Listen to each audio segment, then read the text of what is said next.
Assalamualaikum warahmatullahi wabarakatuh. Jumpa lagi bersama Konten Belajar ID. Kali ini Konten Belajar ID akan memberikan video pembelajaran terkait Bahasa Indonesia kelas 12 kurikulum 2013. Untuk pertemuan kali ini kita akan membahas bab 6, yakni menilai karya melalui kritik dan esai, dengan subbab A, yaitu membandingkan kritik sastra dan esai. Keduanya ini merupakan salah satu karya ilmiah ya. Oke, sebelum kita bahas lebih lanjut, mari kita berdoa terlebih dahulu sesuai dengan agama dan kepercayaan masing-masing. Berdoa, silakan.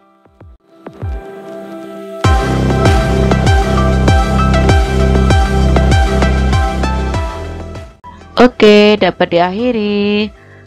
Baik, silakan disimak video pembelajaran ini ya, dari awal hingga akhir. Selamat belajar.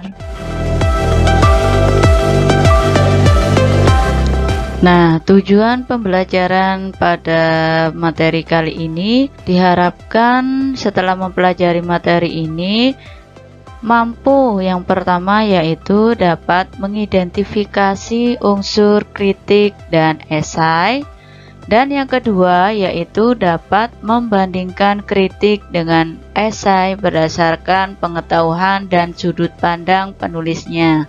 Kedua materi ini akan saya kupas secara detail, jadi tolong disimak dengan baik ya.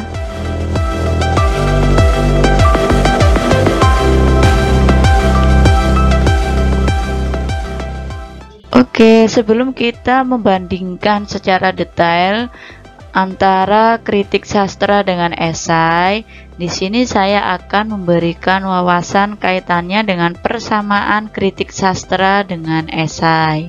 Kira-kira keduanya ini memiliki persamaan apa ya? Nah, kritik dan esai adalah dua jenis tulisan yang hampir sama. Keduanya ini merupakan salah satu contoh dari karya ilmiah ya. Keduanya harus melakukan analisis dan penilaian secara objektif.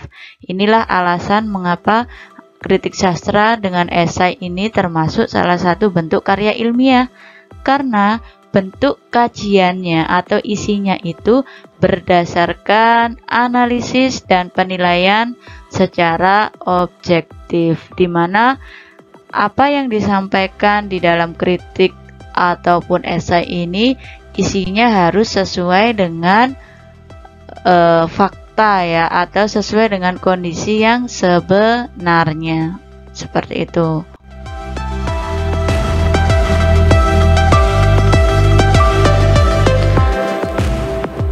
Oke, kita beranjak pada materi yang pertama, yaitu mengidentifikasi unsur kritik dan esai. Nah, di sini kita akan membedakan ya, ciri-ciri dari kritik itu bagaimana dan ciri-ciri dari esai itu seperti apa. Oke, silakan simak dengan baik.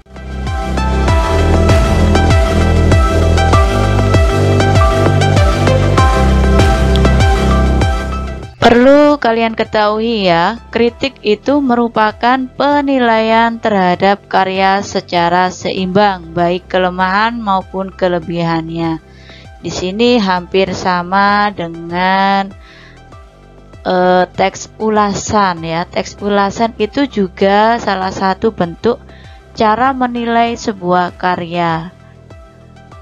Namun bedanya dengan kritik dengan ulasan, kalau ulasan itu secara singkat ya, kalau kritik itu lebih mendalam, jadi lebih dideskripsikan, lebih diperjelas, lebih diekspos secara mendalam dibanding dengan gaya penulisan ulasan, seperti itu. Jadi persamaan antara kritik dengan ulasan itu sama-sama menilai dari kelebihan dan kekurangannya.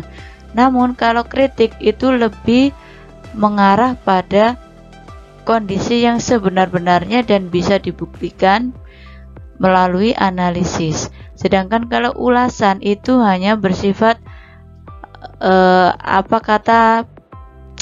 pembuat resensi itu sendiri, pengulas itu sendiri ya. Jadi kesannya itu lebih mendalam kritik daripada ulasan, seperti itu. Kemudian selain sebuah artikel, resensi dan ulasan dalam kolom bebas, juga ada kritik dan esai. Nah, ini semua ini termasuk karya tulis ilmiah ya. Dalam kolom bebas itu bagaimana? Kolom bebas itu terletak pada media massa ya, misalkan saja koran. Mengapa disebut dengan kolom bebas?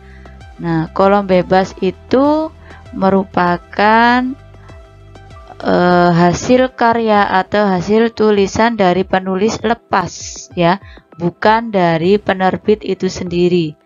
Biasanya kalau dari misalkan media koran Kompas atau Jawa Pos itu kan memiliki tim wartawan sendiri, redaksi sendiri dan lain sebagainya. Jadi di dalam sebuah karya media massa itu kolaborasi antara tim penulis dari asli dari redaksi itu sendiri dan penulis dari luar redaksi. Nah, dari luar redaksi ini itu istilahnya adalah penulis lepas, dan karyanya itu diletakkan pada kolom bebas di dalam sebuah media massa. Kedua jenis ini ya, jenis teks ini, jenis teks kritik dan esai ini maksudnya sangat menarik. Menariknya mengapa? Karena memberi wawasan sekaligus berpikir kritis dalam menilai karya orang lain. Kita sebagai pengamat sekaligus sebagai penilai atas karya orang lain. Namun dengan catatan dalam menilai sebuah karya kita tidak boleh secara cuma-cuma ya. Cuma-cuma di sini itu ngawur ya. Jadi harus tetap pada koridor atau aturan-aturan tertentu dalam menilai sebuah karya.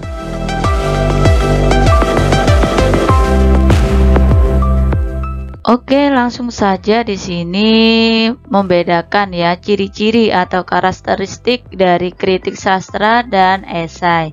Apa saja perbedaannya? Nah, meliputi yang pertama yaitu isi.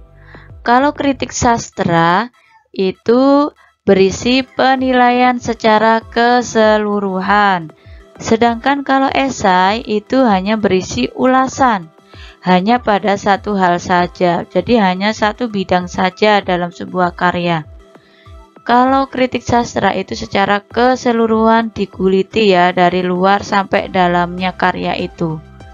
Jadi lebih detail kesannya.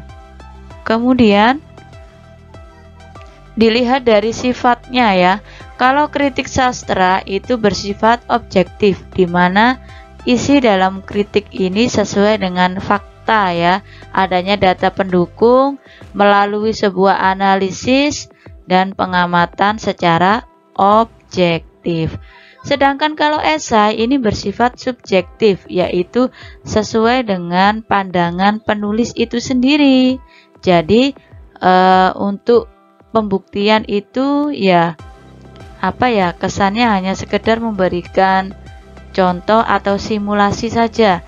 Jadi dilihat dari penguatan isi itu lebih kuat kritik sastra daripada esai, karena esai ini sifatnya lebih santai pembahasannya. Selanjutnya yaitu kaitannya dengan sinopsis ya. Kalau kritik sastra itu diberikan sebuah sinopsis atau cerita singkat ya dari karya yang dikritik. Sedangkan kalau esai itu tidak perlu adanya sinopsis dalam sebuah karya esai. Jadi langsung pembahasannya, tidak perlu ada mukotimahnya atau tidak perlu ada sinopsisnya terlebih dahulu. Selanjutnya dilihat dari jenis atau genre ya. Kalau kritik sastra itu merupakan teks eksposisi. Eksposisi ini mengekspos secara keseluruhan.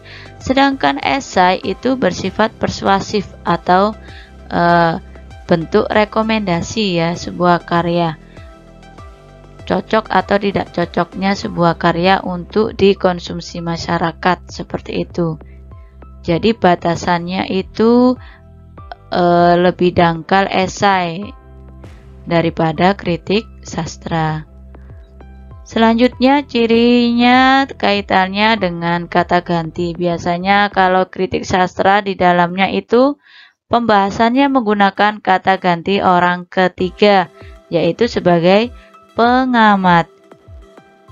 Sedangkan kalau esai itu terdapat kata ganti orang pertama ya, biasanya menggunakan kata saya atau aku. Jadi langsung dari pandangan penulis itu sendiri. Pandangan atau pendapat pribadi. Sedangkan kalau kritik sastra itu tidak dari pendapat pribadi tapi melalui pengamatan, melalui observasi, melalui analisis ya. Jadi ada proses yang lebih rumit seperti itu. Oke, ini kaitannya dengan topik ya. Kalau topik kritik sastra itu kaitannya hanya seputar karya ya. Sedangkan kalau esai itu topiknya tidak hanya seputar karya, tapi bisa dari pandangan penulis kaitannya dengan permasalahan yang ada di masyarakat, atau pandangan-pandangan tentang permasalahan yang dikaji secara subjektif itu sesuai dengan solusi dari penulis itu sendiri. Jadi sifatnya itu ya pendapat atau opini pribadi seperti itu. Atau bisa juga pandangan-pandangan imajinasi ya dari penulis itu. Misalkan membuat sebuah pandangan Indonesia 20 tahun ke depan. Nah, dia kan mulai berimajinasi ya. Misalkan 20 tahun ke depan Indonesia itu makin melek IT, makin berliterasi dan lain sebagainya ya. Suatu hal yang belum terjadi lah. Itu bisa masuk dalam kategori esai. Jadi esai ini cakupannya itu lebih luas daripada kritik. Kalau kritik hanya sebatas karya ya. Seperti itu. Dari sini dapat membedakan ya antara kritik sastra dengan esai. Oke, kita bahas selanjutnya. Kita beranjak pada materi yang kedua, yaitu membandingkan kritik dengan esai berdasarkan pengetahuan dan pandangan penulis. Oke, silakan disimak dengan baik ya.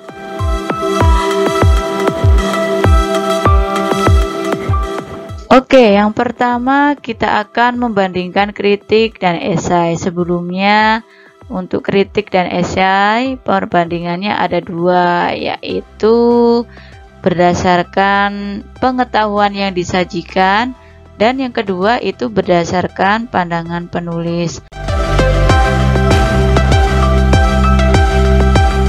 Yang pertama yaitu perbandingan kritik dan esai berdasarkan pengetahuan yang disajikan.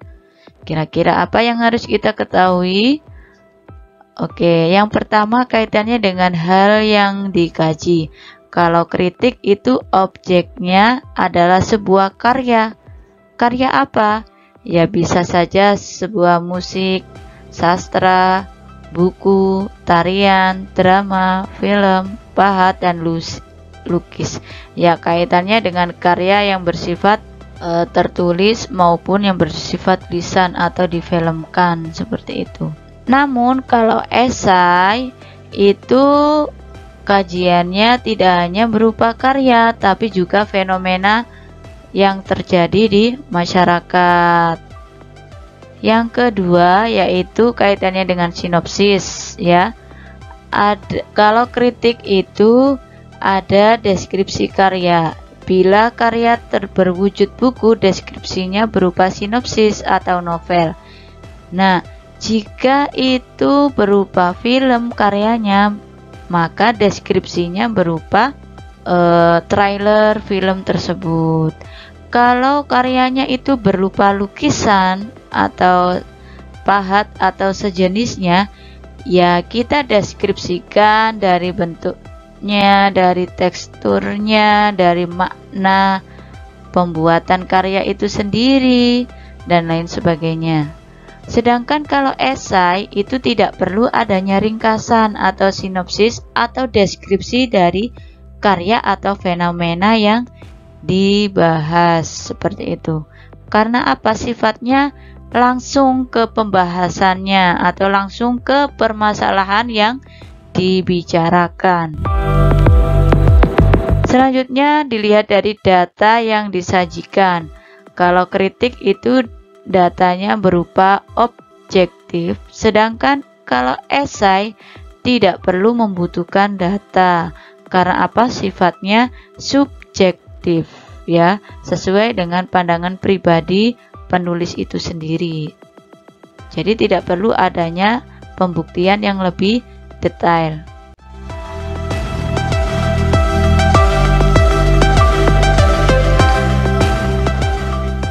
Nah, yang kedua perbandingan kedua yaitu kaitannya dengan pandangan penulis. Nah, kira-kira apa ya yang membedakan?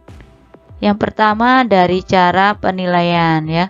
Kalau kritik, penilaian terhadap karya itu dilakukan secara objektif, ya, disertai data dan alasan yang logis. Jadi ini yang namanya juga kritik, ya. Jadi harus berpikir kritis, detail, secara jelas dan logis. Sedangkan kalau esai itu kajiannya dilakukan secara subjektif, ya, menurut pendapat pribadi penulis esai. Jadi lebih bebas pembahasannya.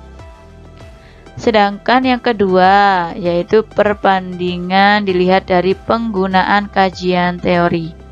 Kalau kritik dalam memberikan penilaian itu seringkali menggunakan kajian teori yang sudah mapan. Sedangkan kalau esai itu jarang atau hampir tidak pernah mencantumkan kajian teori. Maksudnya kajian teori yang mapan itu yang bagaimana? Ya, referensinya yang sudah jelas. Kita tidak perlu membuat teori. Jadi kita ambil teori-teori yang sudah sudah jelas, sudah dibuktikan, ya. Teori-teori kan banyak referensi buku karya yang bisa dijadikan sebagai tolak ukur dalam menilai sebuah karya itu. Kemudian di bidang keutuhan pembahasan. Kalau kritik, pembahasan terhadap karya itu secara utuh dan menyeluruh, ya. Bagian-bagiannya itu semua dibahas dari awal hingga akhir. Sedangkan kalau esai, itu objek atau fenomena yang dikaji tidak dibahas secara menyeluruh, tetapi hanya pada hal yang menarik menurut pandangan penulisnya. Meskipun demikian, pembahasannya dilakukan secara utuh. Nah, misalkan saja, ya, esai ini mengambil dari segi tokoh dalam sebuah novel. Nah, yang dibahas esai ini adalah karakter tokoh saja, tidak membahas alur, tidak membahas yang lainnya, tapi hanya fokus pada karakter tokoh yang ada dalam novel. Namun meskipun hanya satu bidang yaitu dari karakter tokoh, tapi pembahasannya harus utuh. Tidak, misalkan dalam novel itu tokohnya ada 10. Nah, yang dibahas penulis itu hanya 5. Itu yang tidak boleh. Karena apa? Kajiannya tidak utuh. Yang dikatakan utuh, ya, semua tokoh yang ada dalam novel, baik itu tokoh utama atau tokoh pembantu atau tokoh figuran, semuanya dibahas karena sifatnya harus dibahas secara utuh, tidak boleh diambil sebagian. Dari sini dapat dipahami, ya.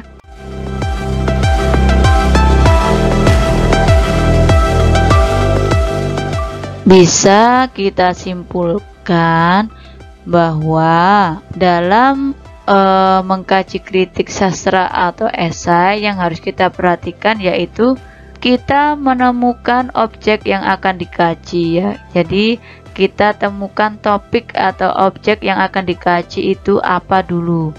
Kemudian kita identifikasi atau kita cari ciri-ciri dari objek tersebut.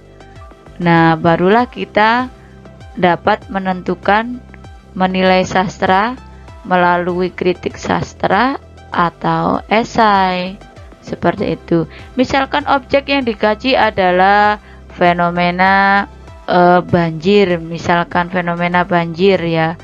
Jadi kita identifikasi banjir itu apa, dia termasuk karya atau bukan, termasuk karya atau fenomena. Nah, dari sini kita tahu, oh ternyata banjir ini masuk salah satu fenomena alam. Jadi saya akan menilai fenomena ini melalui esai, bukan kritik sastra. Dari situ ya prosesnya dapat dipahami.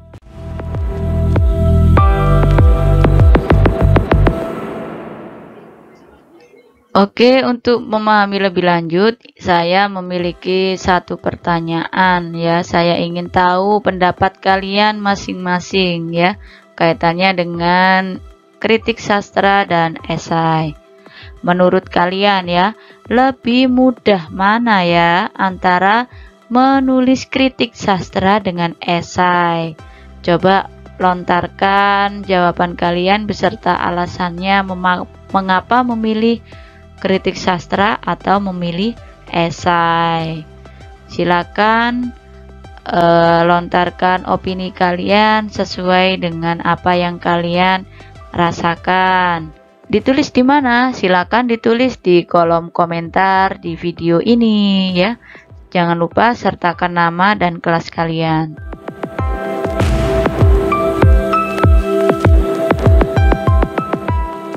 Alhamdulillahirabbil alamin. Materi kaitannya dengan membandingkan karakteristik dari kritik sastra dan esai menurut pengetahuan dan pandangan penulis. Semoga apa yang saya sampaikan dari awal hingga akhir bermanfaat untuk kita semua. Saya akhiri. Wassalamualaikum warahmatullahi wabarakatuh. Tetap pantau konten Belajar ID karena akan memberikan video pembelajaran berikutnya.